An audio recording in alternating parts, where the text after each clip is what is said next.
I'm Victor Van Zant. I'm the CEO and president of Irvine Campus Housing Authority. We're a nonprofit that helps create the employee housing at UC Irvine. We're doing that for over 40 years.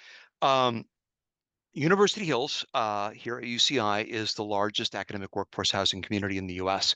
And it is the goal initially was to be an academic community in residence. It's a 300-acre plus planned community on campus land. There are parks, there are trails, community spaces, recreational courts, and fields, et cetera.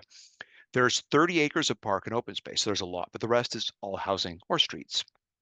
1,610 total units right now, another 104 under construction, and 82 in planning. The bulk are ownership, 1,200 plus are ownership, almost 400 are rental, which our nonprofit owns. Currently, right now, at the attainable price, it's $1 billion of academic workforce housing. Didn't cost the taxpayers or the campus a dime. The homes right now are 50% or more below market, about 650 grand for 2,100 square feet. The rental, 30 to 40% below market, about 2,300 bucks a month for a 1,000 square foot apartment. These are kind of averages. And we don't target percentages below market. I know many people think about it in those terms. These are just our prices, and market does what it does. We're the whole community, University Hills, is developed and operated by Irvine Campus Housing Authority. We're a nonprofit. The land is leased to Irvine Campus Housing Authority from UC system from the Regents. There's no public money, no private money, no campus funds. There are no donations. We're a weird nonprofit. We don't take donations either. We're just self-sufficient. And we're independent from the university, which really helps us to be able to enforce the rules without having to be the employer at the same time. How are we self-sufficient, by the way? We are a real estate operator and developer. So rental assets have inbound revenue. We have ground rent that we charge. There are what look like association fees for the master community. These are all revenue streams for our corporation. Um, the ground lease with the Regents controls the program. So look, you got to be an employee, you have to be full time. What happens if you get divorced? What happens if you get fired? What happens if you retire? Those are all the rules that are inside the program. What might you sell your home for at the back end? That's capped with a maximum resale price. The subleases to the owners replicate the rules to our corporation. So we get the authority from the university and then we replicate that down to individual homeowners. Um, by electing to use the land for housing, UC Irvine has took the ever escalating land price out of the housing cost equation. I don't know about where it is in your shops, but land is the reason housing is so expensive. I understand there are fees and there are regulations. I understand there are commodity costs of lumber and there are tariffs.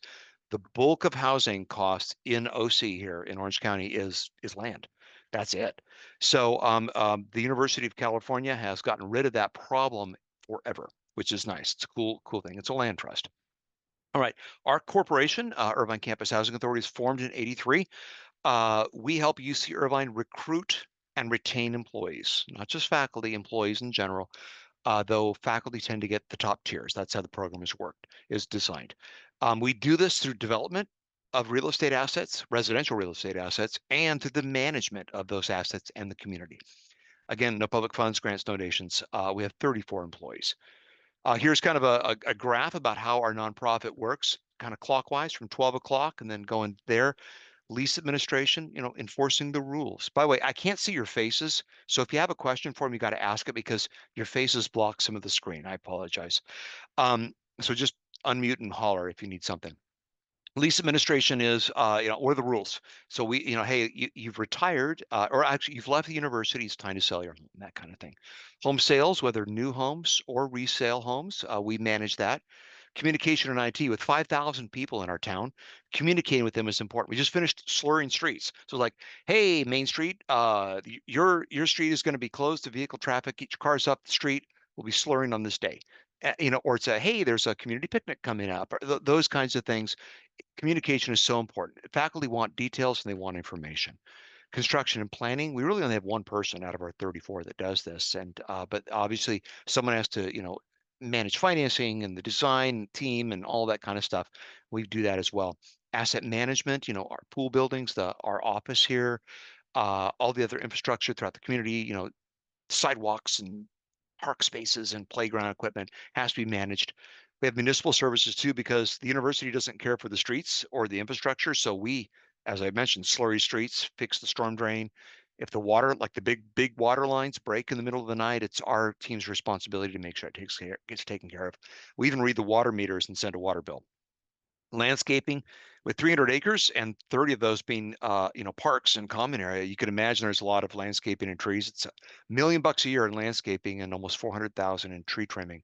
Trees are pretty big. There's a nice urban forest here in University Hills, all with reclaimed water, by the way, water that's already been used once and gets used again to irrigate the plants, which is really a cool story. We don't do that. The water district does that. Parks and Rec, so all the programming, it's food truck night, or it's a summer picnic, or movies in the park, or a book club, children's arts and crafts, that stuff our team manages. And then the people ones we manage, people and associations that are in the background in our organization. There's not enough time. It's complex. I won't talk about that, but there's people kind of touch important things with our community members. And then obviously we have apartments. The bulk of our staff actually manages the apartments and does the maintenance on the apartments. So that's our corporation in a snapshot. Make sure I'm on time here. Good. This is kind of how the ground lease structure works. So on the left, you've got in the light blue, there's the master ground lease that I had mentioned. Below that is the sublease, which replicates those rules down. And then below that is property use and maintenance regulations. Think CCNRs, right? Here are the rules. Here's what you got to do, here's what you can't do, and architecture guidelines. And then the larger box to the right are policies that either UC Irvine is allowed to make under the rules of the ground lease, or that we can make as a corporation. So, like one of the rules is the UCI employees are offered homes first before any UC employees. So there are other UC campuses within driving distance of Irvine. And so we have other campuses, employees living in our community, but they get offered to UCI first. An example of an Irvine campus housing policy would be like our dispute resolution policy. We created one. People have disputes with each other, with us, with our homeowners, board, those kinds of things. There's a mechanism for people to be able to air out things and hopefully resolve things. Here is an aerial that's looking north. Those are the San Gabriels in the back. LA is to the top left. That's Greater Orange County there, and Irvine on the right. You can see the green circle. That's University Hills. And then the campus is kind of, the raw land, and above to the kind of the wetlands there. And then to the right, that's UCI, that 2.5 square miles. Pretty big space, nothing like Stanford. Stanford's 6 times the size. You can imagine it's a big campus. Here's a map of this, and this is really been, for like marketing and new people. So it's by product type. But these are all the different home and apartment properties. Bottom right, there's kind of an aqua color. Those are rental townhomes. Kind of top right, there's a red stuff. Those are detached homes. We have condos, a variety of product types inside the community. Here's what some of the homes look like. It's very SoCal. Our goal is to make it look like you're coming to Irvine. You're wanting to come to Irvine, so you should get a home that looks like Irvine. These are built by regional, local home builders, not the nationals. So these are people that understand the local market, which is kind of cool. Our offices, I love where I work. I got to build our own office, so that's fun. So really nice local architect of renown, cool space, and it's also a community center with rentable rooms you can see in the bottom right, and kind of community lounge. It's open all the time for people to come and hang out and watch TV. And you can imagine like when World Cup's on and things like that, people just come to hang out to the community living room. It's nice. Um, Rental apartments. We love townhomes because they're easier. They're less costly to build than stacked flats, and they're easier to acoustically and thermally and seismically isolate. So these are rental townhomes right across from our newest pool. Really nice. Obviously, I didn't take that picture. And of course, here's the other one. Same kind of product there. Some of our rental. All right, I'm going to bring your faces back up real quick. Any questions before we move on? Victor, what's your occupancy? How is it performing? I never get answered that question. So the bulk of it is ownership, so they're occupied. The rental is something like 99.5. It's pretty typical. We have furnished units as well, and those are meant for like visiting faculty. Those have weird clunks. People are like, I'm going to be here for 3 weeks, and I'm going to be here for 4 months, and sometimes they're weird moments. Those are still in like the low 90s occupancy. So, and we understand that. Those also get charged a higher rent. So from a revenue standpoint, it's Sure. neutral. From Okay. utilization, it'd be nice to use it more, but that furnished, it matters. But yeah, 99.5 is it for like those townhomes. That's a typical thing. we'll have our vacancy really only occurs at turn. It's not because we can't lease something out. So like when summer is a lot of turns happen. People are leaving. The apartments usually people stay about 2.5 to 3 years. So ownership is more like 30 years. So the turn is quicker on the apartment. So when you turn, it takes about 3 days. They move out, we come in, we have to replace carpet, clean it, paint things, fix dings on walls, repair stuff, and then have it ready to go, and then final clean and then turn over to the next person. So that's the only vacancy we have. We have 3,700 people waiting for any apartment that comes up on our wait list. And so the banks love us. They're like, oh, there's no risk. I'm like, yep, there's no risk. All right, I'm going to minimize you guys so we can get back to the next, unless there are other questions. All right, let's talk about the 5 tools of academic workforce housing. I'm going to go through this similar kind of pace, and then we could just have a conversation afterwards, and I'll close the presentation. By the way, the 5 tools of academic workforce housing is something that Andy and from University of Hawaii at Manoa and I came up with, and we wrote an article about it several years back, and we presented it at the conference on academic workforce housing. Andy and I are both on the council of academic workforce housing. I'll throw up the website for that conference at the end here if you guys are interested. It's going to be in Toronto next April, May, something like. Hasn't been set yet, but somewhere around then. Sorry, the 5 tools. First off, just so we have the same definition, academic workforce housing is, for our council, it's housing of employees of educational institutions. Pretty straightforward. It's different than income qualified housing. It doesn't have to be 80% of area median income. That's not it. You could, but that's not what academic workforce housing is. Academic workforce housing really is pricing homes and apartments in an attainable way so that you can recruit and retain the top academic talent to your shop. That's the goal. And you don't have to income qualify. We don't even, in fact, we don't even have long leases. We do month to month in our apartments. There's just so much stinking demand. There's just no need for it. And it releases us from a lot of weird obligations too. And if they can't get a loan for the home, they don't qualify. Don't care. We don't care what you make, get a loan, you buy your home. And of course, there are other tools to help people. They're not completely on their own.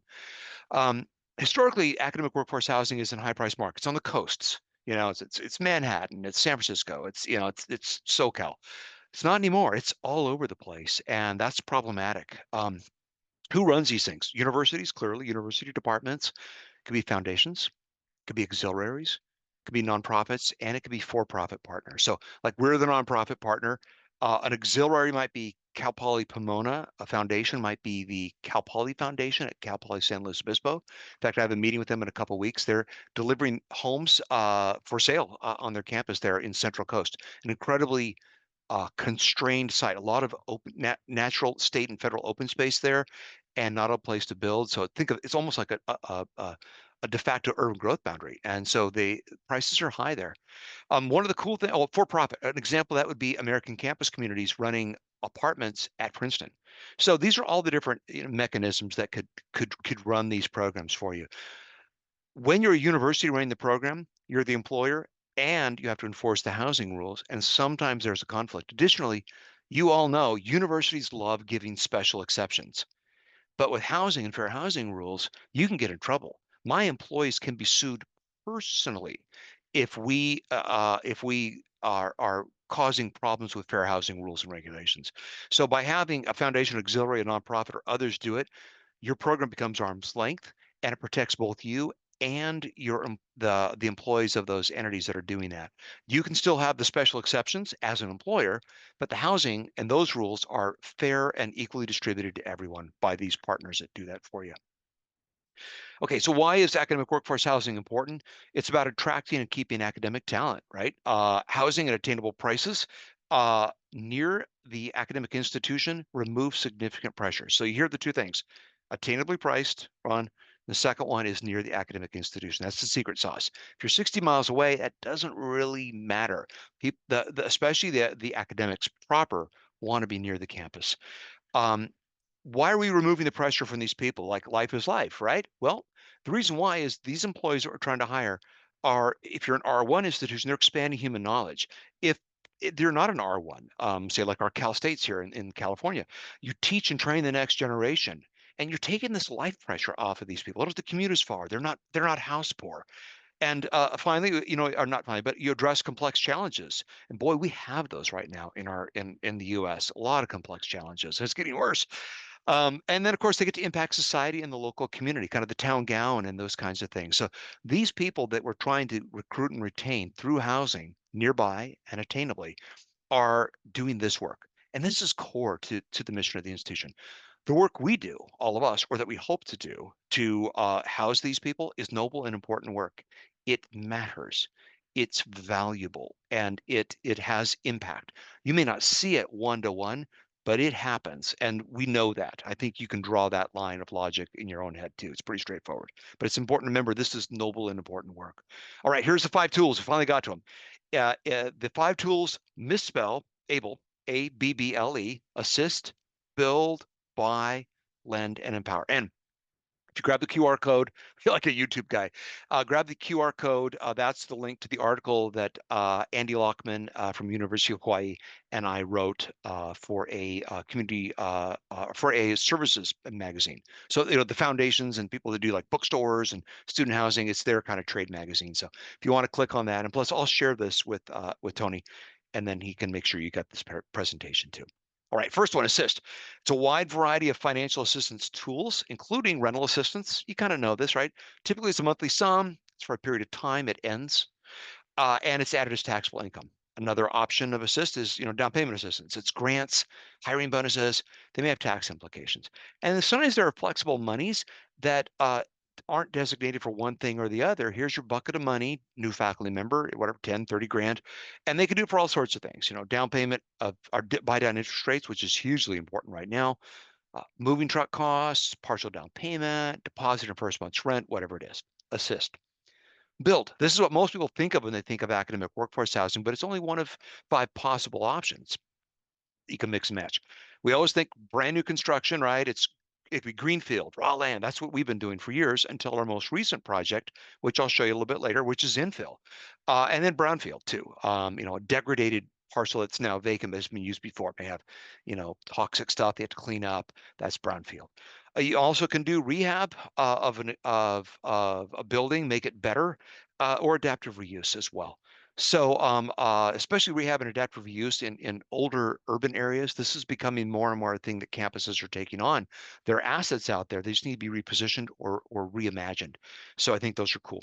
Let's take a look at the new 104 townhomes that we're building right now. The first person moves in June 20th, so in 2 weeks they move in. It's 144 townhomes. Their ownership, so they buy these. It's a 4-acre site that was redeveloped from an old low density property, and it's 3 and 4 story townhomes. So 3 to 5 bedrooms, 2-car garages. Some are side by side, some are tandem. 1,400 to 2,500 square feet, and the prices we're selling these for is 450 to 880. In the marketplace, those are crazy cheap. They're greater than 50%. These units in the market would sell for a million to 1.8 in that range. So you kind of get a sense of the that's the cost of land more and it's cost of land, and it is the cost of profit, usually to landowners and developers. We're a developer. We certainly make money, but we're not making that kind of money on this. So want to point out the 4 stories in older places, especially on the East Coast, 4-story townhomes, like, what's the big deal? Just you're not allowed to do it with the building code right now, not easily. And so we've been able to find ways to work with the building code and our local building officials to allow us to go 4-story wood frame townhomes without being hyper expensive. Often if you get the wrong interpretation, you need a second stairway to get out from the 4-story, or you need exterior stairways and all these things. We found ways to make it fire resistant, well built, seismically solid, and still go 4 stories. So, and the reason why we're doing this is when we did market research for this current cohort that we're building for, they said, look, we either want a killer deal or we want more space, but we don't mind going vertical. And so you can see the price, 450 at least in OC. There's nothing you can buy for $450,000 in OC. You just can't buy it.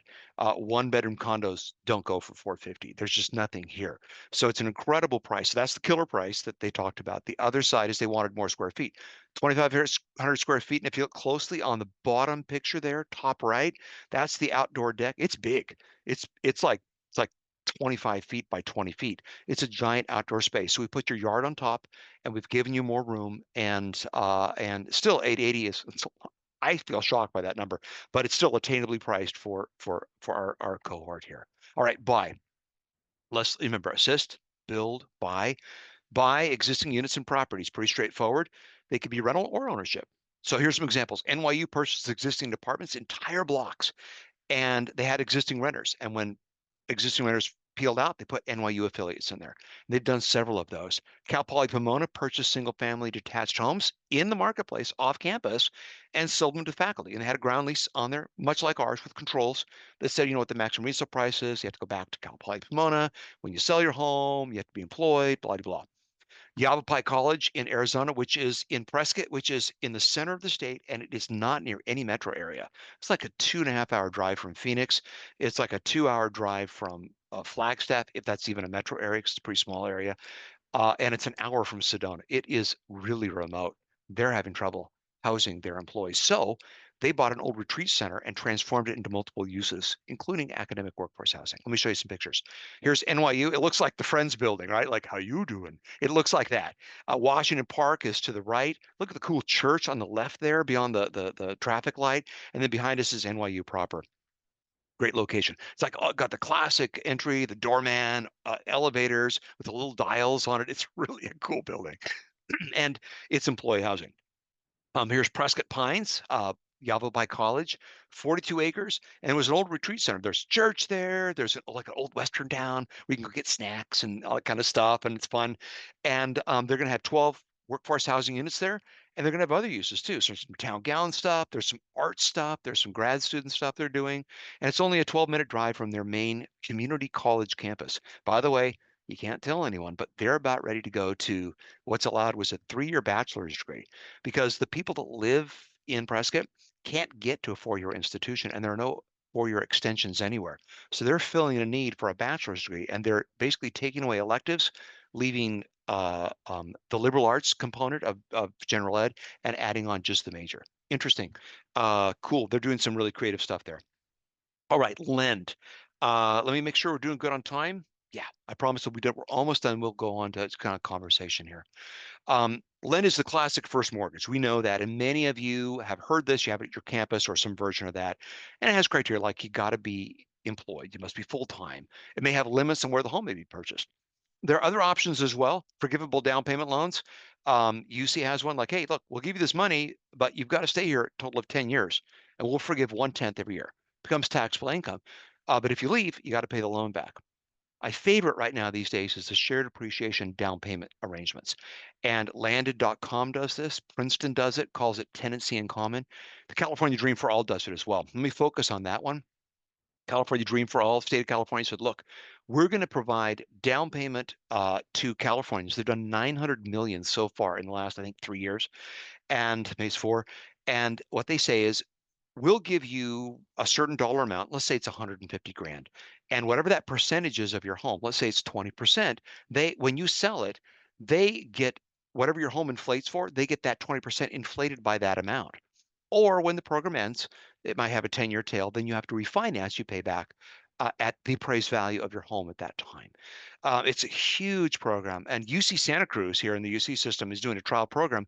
They're using the state employees for the California Dream for All to do what's called the UC Dream for All. The state really wants to be an incubator to have employers do this. And so they're ready, willing, and able to have staff to manage those loan programs. You provide the funding, is what they've told UC Santa Cruz. And so I'm thrilled. And they're getting ready to start funding this, I think, this next fiscal year. So starting in the summer. Pretty cool. Um, Everyone kind of knows about the mortgage origination program at the UC. It's a big one. First mortgages to the faculty. Each campus gets an allotment every year. Fairly stable interest rates, 4.25 right now. Super low risk to the university because these are tenured faculty, most of them, and if they're not, they're tenure track, and you pull their mortgage out of their paycheck and you're paying them. And so the risk is almost zero. So it can be combined with other tools. Here's the rate right now. Orange is MOP. It only goes to 23, but it's still around 4.25, 4.5. You can see dark blue is fixed nationally. The adjustable, the ARM is the light blue. Big difference. Princeton has mortgage boundaries, so they have a 9 mile radius around Princeton property proper by the graphic, and then below and slightly to the left at the city of Trenton. And so they're saying, look, we want you to live here, and we want to invest our money in the community, and we want you nearby. And remember what I said earlier about academic workforce housing: it's proximity and attainable price. Those two things are the most important components of this. Um, all right, Princeton, they'll give you up to 33%. It can combine with their first mortgage, and the university gets an undivided interest in the property. And the university gets payback at sale or when their program terminates. Again, you can make up the rules. There's no guideline, but usually you want to make sure that someone's had enough time to pay down their loan at a minimum, because if prices are flat, you don't want to put someone in a place where they can't pay you back, right? So the 10 years is usually kind of typical on that. All right, final tool: assist, build, buy, lend, and then finally empower. It's a whole host of resources that you probably already have. It's discounts with local renter operators, it's realtors, discounts with movers, discounts with lenders, banks, etc. And it's less about the things you're doing and more about intentionally educating your employees and doing it on a regular basis, making sure they know, hey, dear employee, housing is tough here. We've got some of these tools for you. They may not work for everyone, but we want you to make sure that you understand these and that you have access to them. That empowers them to be able to go out and find housing on their own. It's totally low hanging fruit. You don't need hundreds of units to start making a difference. You can do it right now. You probably already have stuff, even if you don't think you do. It's probably on some HR website with discounts that have been, people offer it all the time. One of the most important things about the Empower tool here in academic workforce housing is to consistently revet these programs and the discounts. You want to tend to those vendors and those partners and those relationships. Let them know they matter. They're making a difference for your employees, and that together you're making your region stronger by helping your employees live right where they work. All right, so here's some websites. The corporate website, and again, we'll send this to you. The corporate website for Irvine Campus Housing Authority, it's been recently updated, like last month. Really clean, really crisp, ADA accessible. And basically, are you new or are you existing? Check out either side of that, and there's a lot of great information there. UHills.org is the social part of our community, so University Hills. So it's the schedule of events and what's going on and committees you can be on and helpful facts and lists of contractors, all that kind of stuff, kind of community stuff. And then the final one is the conference or the Council of Academic Workforce Housing, where the annual conference is hosted by. So go to cofawh.com and sign up for the mailing list if you want to get information about the conference. Like I said, the next one's in Toronto in about 11 months. It's fantastic. Three days, and it's super low cost. I think last time in last month in Reno it was like $400. All you do is Mm. fly there and have a hotel. The cost of the conference is pretty nominal. So, and email me if you want. I'm going to stop sharing and let's chit Wow, chat. that was terrific. Victor, thank you so much. What a cool presentation. What an incredible story. I mean, way ahead of its time. This starts in the mid 80s. Yeah. And we're still at it all of these years later. And it feels to me community land trusts have only kind of grown in more popularity, or at least there's a Yep. raised level of dialogue in the country about it, which I think is interesting. I'll let some people think about questions that they want to ask. I want to ask a very nuts and bolts question. You guys are responsible for common space areas and maintenance and whatnot. Did I get that right? Correct. And you fund that how? And is there ever a situation where you feel like you don't have enough resources to do all the maintenance that the owners want? Well, the owners take care of their own yard Yeah, for by and large. If they're in a right. condo, then the condo corporation is responsible for those areas that are Fair owned in enough. common, right? Yeah. And then there are some product types that lend themselves to having easements. We might have an easement over Hmm. what looks like their front yard, and we'll maintain it as common area. Yeah. So the way the ground lease works is there's ground rent that's due to us Hmm. to help to run the program. Hmm. The second is a monthly fee that, and I don't know if this translates to everyone where you are, but here in Okay. SoCal, it's the land of master plan communities. Mm. So large, multi-thousand acre communities. And so you have a fee that's due that covers all of it. It's like the town that I live, it's a town, Yeah. but the city actually owns very few parks. Most of the parks are owned by the master HOA. Huh. And so we pay, I think it's like $130 every 3 months, and it covers all the parks and da, da, da, da. Yeah. So we have some, ours is monthly though. We have a monthly fee. It's about $150 a month, and all the homeowners pay it. And we even in our rent, we charge ourselves, as it were. So we make sure the rents are high enough that we can take $150 a month from every door of the renters and we put it into the bucket to care for the areas in common. Got it. So that helps. We also sew back in the ground rent that we pay, obviously, to care for some of that stuff. And ground rent comes in two flavors. It comes in monthly rent, and it also comes in deferred rent. So when people sell, they owe a percentage of their appreciation as back rent. And that really helps. This is Ah, all about cash flow. So you don't want to put an obstacle in the way of someone affording or being house poor again. That's kind of got the it. idea. So that's how we get our rent. And then, of course, our apartments. If you've ever done any sort of finance with apartments, when you have a commercial loan, the lenders want you, after all operating costs, they want you to have enough money left over to pay them and a margin. That Yeah, margin is usually like 20, 25%. So it's called debt service coverage. yeah. So you cover all expenses, might be $1 million a year, and your debt might be $1 million, but they expect you to have another 200 to 250 left over. So that Hmm. money's left over. The bank doesn't want it. They don't need it. They just want to make sure it's there. Right. So when we set our rates, we're thinking about attainable prices. That's kind of a ceiling. Hmm. We're thinking about floors. So like there's IRS safe harbor rules we have to do. And we're Hmm. also thinking about what the banks are required to have. And so inside, the floor and the ceiling, somewhere in there is a box where we can put the rents. And obviously we need to cover our costs and inflation, employees, insurance, Sure. all that kind of stuff. Nothing is cared for by the university. So there's none of those economies of scale. Anything Mm. that happens inside the community, we have to have a funding source for. So part of our team's job is to be very careful and to plan long term. So we really do think in decades. We don't think in fiscal years or quarters. We're always Mm. thinking ahead. Obviously, we have annual budgets, blah, blah, blah. But we don't mind taking a loss some year because we have cash in the bank. We have reserves. And so, like, for instance, apartments, we have reserve studies. They're thick. And it says, here's all the materials that make up the apartment. Here's all the elements that might have usable life. A roof might have a 40-year usable life. A stucco might have a 50-year usable life. And it lists all the things that are components of that apartment.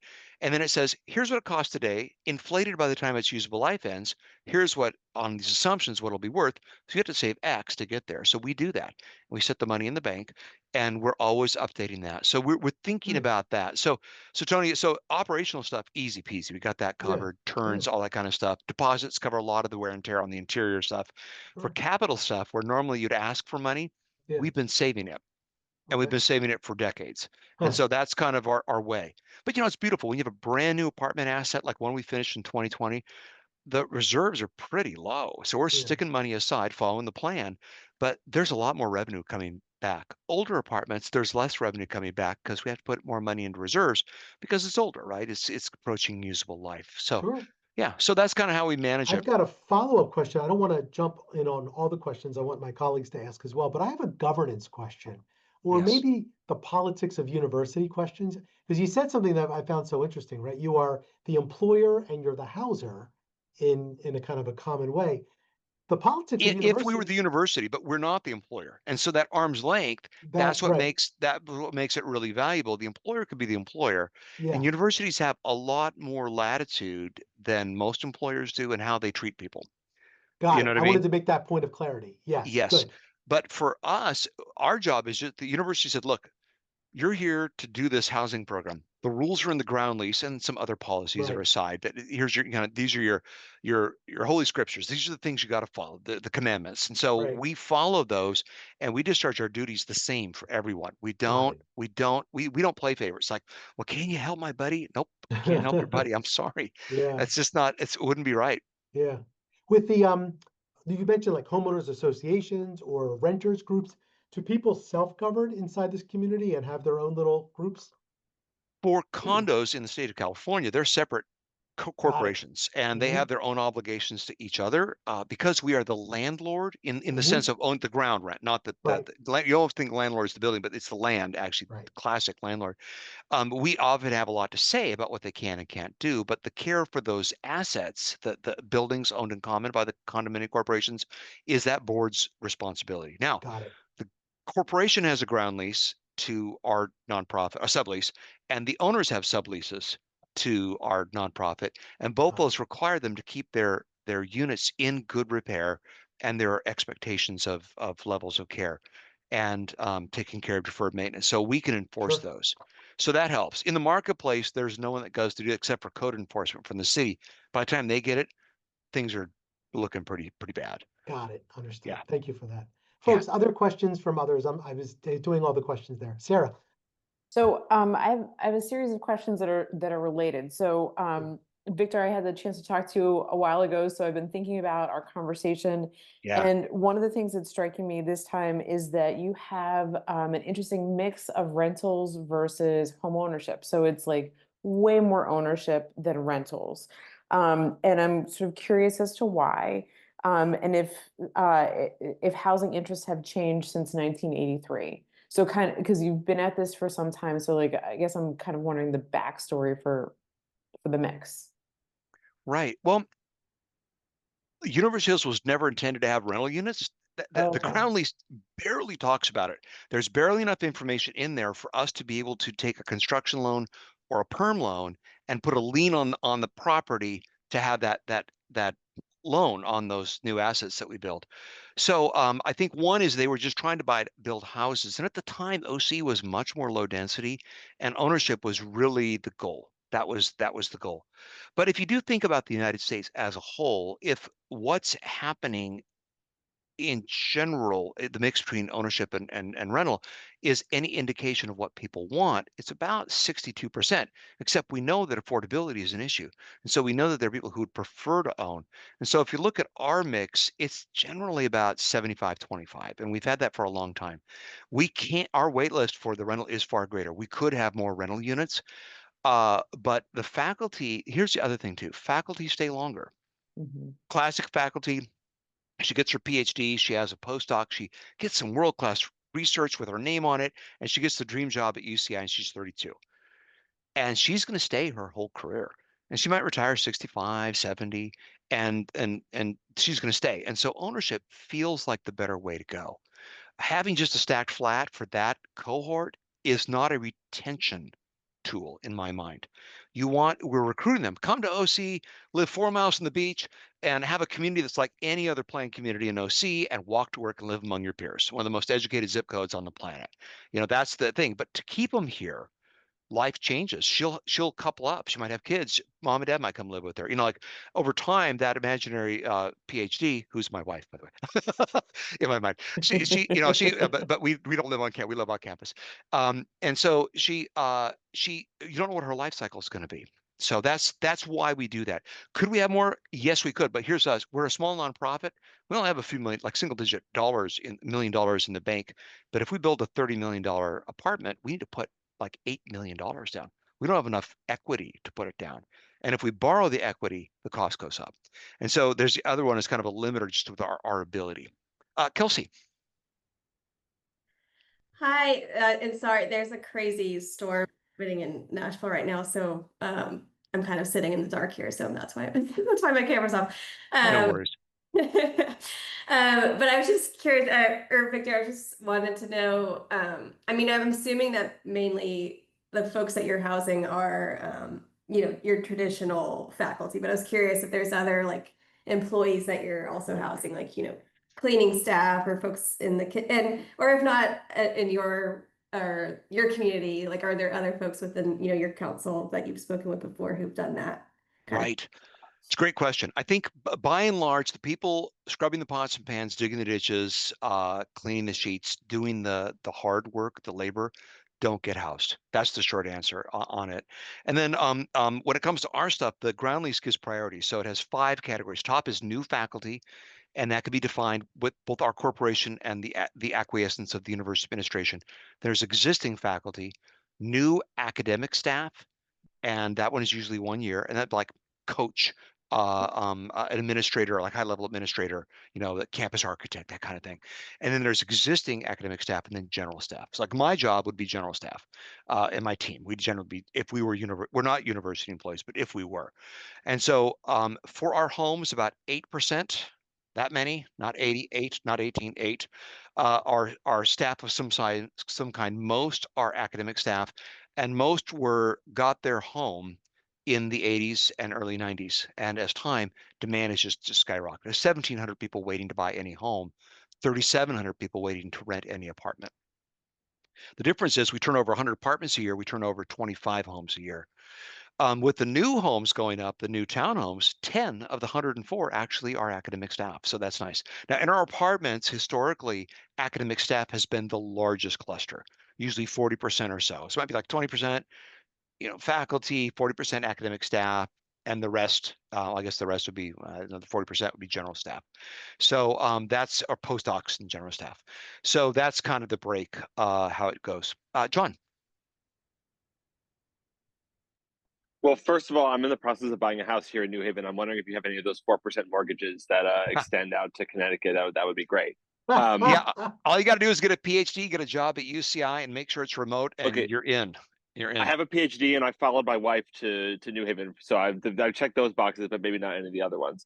You Um, made the right so choice. Yeah. right, yeah, I'm sure. Well, I'll tell you in a year. Well, I have a zillion questions, but I guess I would start with am I to sort of understand from the comparison with NYU and with Princeton that are those do you feel that this model is truly replicatable, and if so, for what sort of kind of institution, if any, or is this like you guys are a black, like UC Irvine is the most special institution in America and built this special thing and no one else could sort of ever hope to copy you Right. in the way or copy this project in the way that you built it? It's a great question. I think the model is incredibly replicatable. And why would I say that? Well, as Tony said, we see land trust all throughout the U.S. They've been around for over 100 years. The land trust is not a unicorn, And then Habitat for Humanity, when they build ownership stuff, and they've built planned community, they built neighborhoods before, done in Phoenix. They do the one off that's that, but it always has a ground lease underneath it. They're a land trust. And so it can work because land is the most expensive piece. Raw land in Irvine right now is $10 million an acre. Those townhomes I showed you that we're building, the 104, it's 25 units to the acre. And so you take, 10 million divided by 25, that's the cost of land for those things. And that's just it's not, yeah, 25 to, yeah. So it's insanely expensive endeavor. And it's not unusual for high urbanized areas. And even places where you wouldn't expect it, they're like 1 million, $2 million an acre. And but I'm getting to your question, I promise. The secret sauce too is that the higher you go with the building, the more expensive it costs per square foot. The only reason a high rise works in Manhattan is that land is insanely expensive and you're dividing that land among more and more units. And so the rising cost eventually finds that equilibrium for construction cost, or the land cost finds an equilibrium at construction cost and density, and that's the secret sauce. So, but is it replicatable? Yes. But I think what made UCI different was when the program started, UCI wasn't even 20 years old yet. Its original founding chancellor was there, and even he had to be convinced. But they were a can-do, scrappy, let's get it started, let's think differently kind of a space. Over time, institutions calcify, and I think you all know that universities are not willing to cede one thing. What do you think that is? Power. It's power. They don't want to cede control. And so, John, that's the issue. So I think you need a certain kind of administration who doesn't have ego, but who has backbone, who can say, this matters, letting go matters for this purpose. And you can let go with guardrails. We have guardrails. The ground lease is the guardrails. But by letting go and by not letting the faculty senate build the program, because they're going to want to build the program that maximizes it to them. Our program is built to maximize it for UCI's recruitment and retention. We tell our homeowners that. I said, this is here not to give you a dream home. This is not for you to change the way things work because you feel there are injustices. This is here to help UCI recruit and retain. You're a point in case, a case in point. But if you haven't left, then that means that you're being retained and you like it here more than you dislike it. And so that's the big thing. My colleagues at Claremont Colleges, I've been working with them, not in my ISHA role, but just a private role to help advise them. And they're wanting to engage the faculty to create the program. And I've been advising them that faculty are good at academics, but there is a hubris that all of us hold, especially the more educated and the more successful we are, that we think because we're smart in one thing, we're smart in all things. And it's not true. And the other thing is they're going to want to make it like the academic senate, and they're going to want shared governance. Shared governance matters, but shared governance doesn't work for utilities. It doesn't work for the facility shop. It doesn't work for food service. Certain governments doesn't care because that's business operations. And housing, in my argument, John, this goes to your question, is a business operation thing. So why is it not been replicated? I think because universities don't want to cede control and power, but it can happen. When pressures Can I hit ask? high Yeah. enough, they're going to want to actually look for solutions. They're going to be forced to. And then hopefully they'll look at models like this.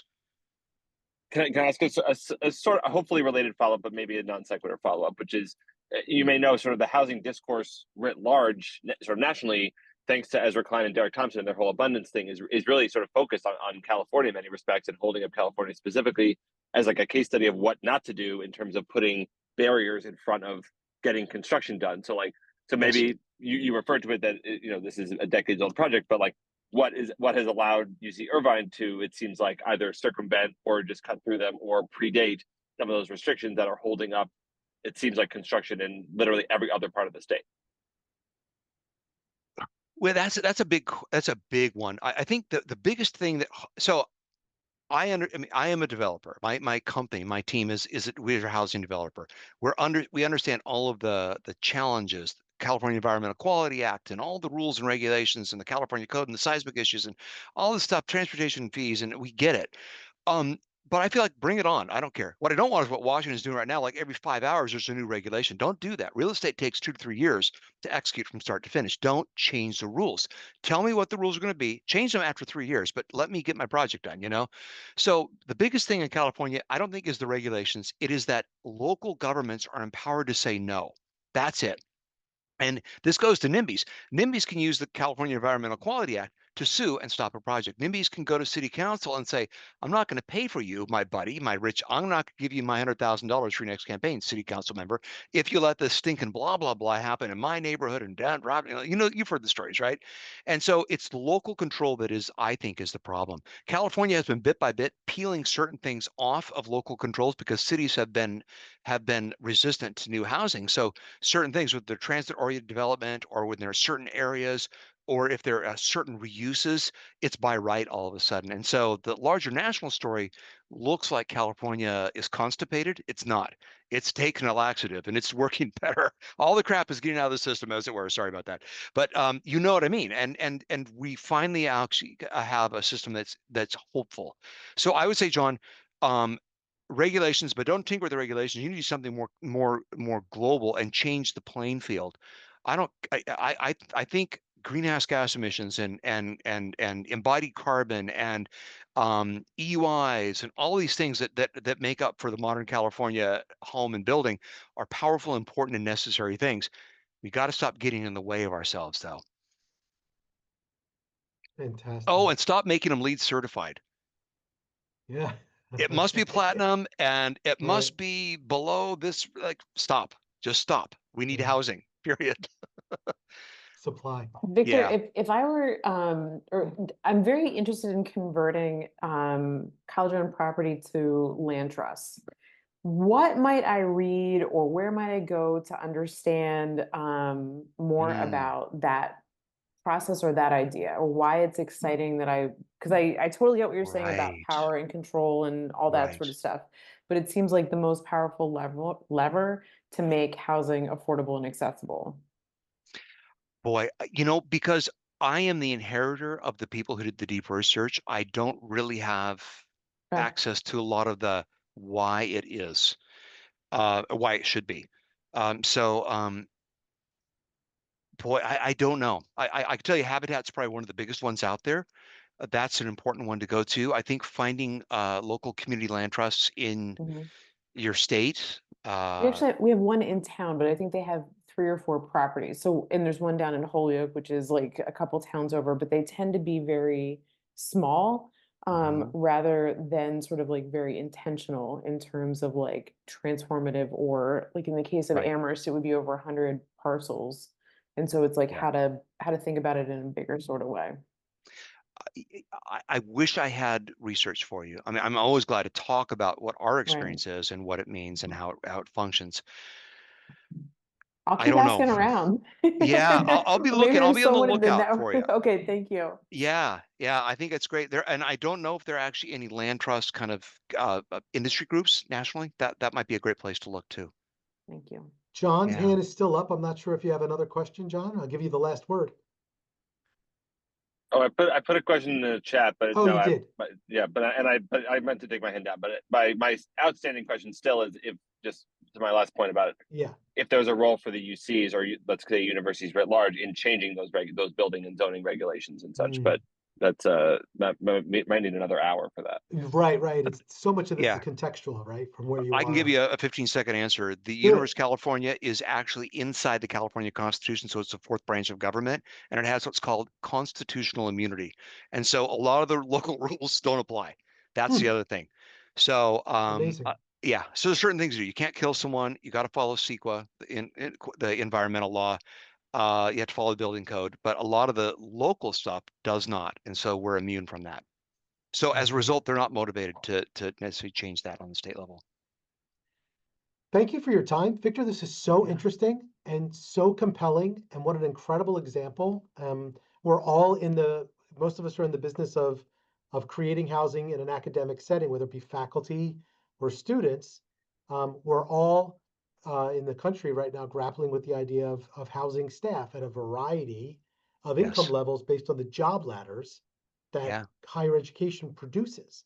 And it's going to be very difficult to call yourself an anchor institution with a local community development strategy in the future if you're not focused on housing. And that was the Yeah. impetus to get a group together to start thinking about this as an I agree. industry writ large and nationwide. And you're contributing to one of what will ultimately be about 12 webinars representing Great. all different aspects of this. We started in 2024. We're going through 2025.